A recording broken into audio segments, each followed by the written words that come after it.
বিশ্বকাপ ফুটবল ঘিরে উন্মাদনা, আনন্দ আর আবেগের মাঝেই কুষ্টিয়ার কুমারখালী উপজেলায় ঘটে গেল এক হৃদয়বিদারক ঘটনা। প্রিয় দল ব্রাজিলের পরাজয়ের পর নিজ ঘরে ঝুলন্ত অবস্থায় উদ্ধার করা হয়েছে রতন বিশ নামে এক তরুণকে। তার মৃত্যুতে মাত্র ৩ মাস বয়সী এক কন্যাশিশু বাবাকে হারিয়ে অনাথ হয়ে পড়েছে।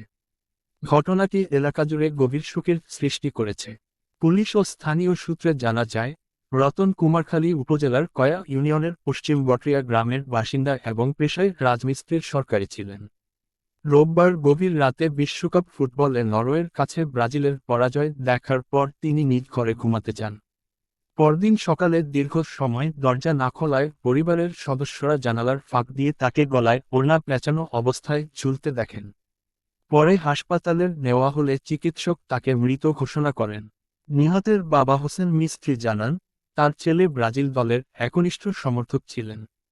দলের পরাজয়ের পর তাকে মানসিকভাবে ভেঙে পড়তে দেখা যায়। তবে তিনি এটাও বলেন, মৃত্যুর প্রকৃত কারণ সম্পর্কে নিশ্চিতভাবে কিছু বলতে পারছেন না।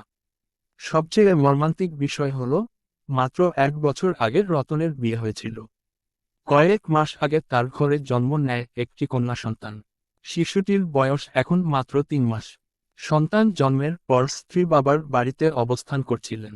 বাবার স্নেহ পাওয়ার আগেই শিশুটি চিরদিনের জন্য হারালো তার বাবাকে।